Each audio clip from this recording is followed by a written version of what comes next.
I mean, are we just like bored, spoiled children who've just been lying in the bathtub all day, just playing with their plastic duck, and now they're just thinking, well, what can I do? Okay, yes, we're bored. We're all bored now. But has it ever occurred to you, Wally, that the process that creates this boredom that we see in the world now may very well be a self-perpetuating, unconscious form of brainwashing created by a world totalitarian government based on money, and that all of this is much more dangerous than one thinks, and it's not just a question of individual survival, Wally, but that somebody who's bored is asleep, and somebody who's asleep will not say no? See, I keep meeting these people. I mean, just a few days ago, I met this man whom I greatly admire. He's a Swedish physicist, Gustav Bjornstrand, and he told me that he no longer watches television, he doesn't read newspapers, and he doesn't read magazines. He's completely cut them out of his life because he really does feel that we're living in some kind of Orwellian nightmare now, and that everything that you hear now contributes to turning you into a robot. And when I was at Findhorn, I met this extraordinary English tree expert who had devoted his life to saving trees. Just got back from Washington, lobbying to save the redwoods. He's 84 years old. He always travels with a backpack because he never knows where he's going to be tomorrow.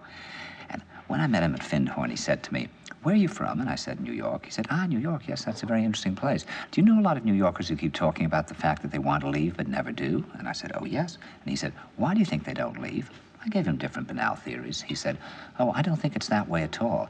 He said, "I think that New York is the new model for the new concentration camp, where the camp has been built by the inmates themselves, and the inmates are the guards, and they have this pride in this thing they've built. They've built their own prison, and so they exist in a state of schizophrenia, where they are both guards and prisoners, and as a result, they no longer have, having been lobotomized, the capacity to leave the prison they've made, or to even see it as a prison."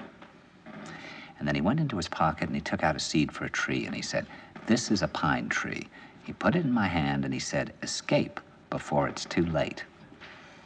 See, actually for 2 or 3 years now, Chiquita and I have had this very unpleasant feeling that we really should get out. And we really feel like Jews in Germany in the late 30s. Get out of here. Of course, the problem is where to go, because it seems quite obvious that the whole world is going in the same direction.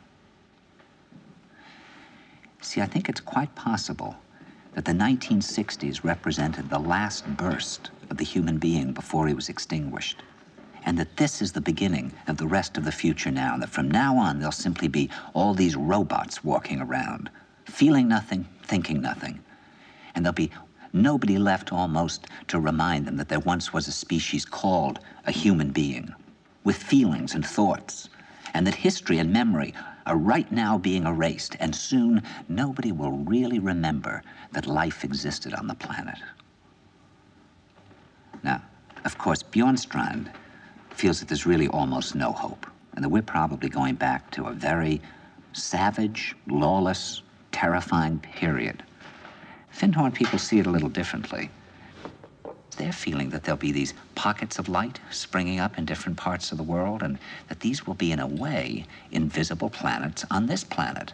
And that as we, or the world, grow colder, we can take invisible space journeys to these different planets, refuel for what it is we need to do on the planet itself, and come back. And it's their feeling that there have to be centers now where people can come and reconstruct a new future for the world. And when I was talking to Gustav Bjornstrand, he was saying that actually these centers are growing up everywhere now. And that what they're trying to do, which is what Findhorn was trying to do, and in a way, what I was trying to do. I mean, these things can't be given names, but in a way, these are all attempts at creating a new kind of school or a new kind of monastery. And Bjornstrand talks about the concept of reserves, islands of safety, where history can be remembered and the human being can continue to function in order to maintain the species through a dark age.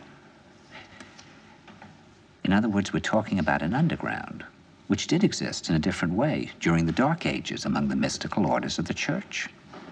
And the purpose of this underground is to find out how to preserve the light, life, the culture, how to keep things living. You see, I keep thinking that what we need is a new language, a language of the heart, languages in the Polish forest where language wasn't needed. some kind of language between people that is a new kind of poetry. That's the poetry of the dancing bee that tells us where the honey is. And I think that in order to create that language, you're going to have to learn how you can go through a looking glass into another kind of perception where you have that sense of being united to all things, and suddenly you understand everything.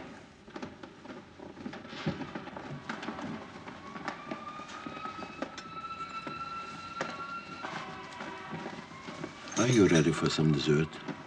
I think I'll just have an espresso. Thank you. I'll also have one.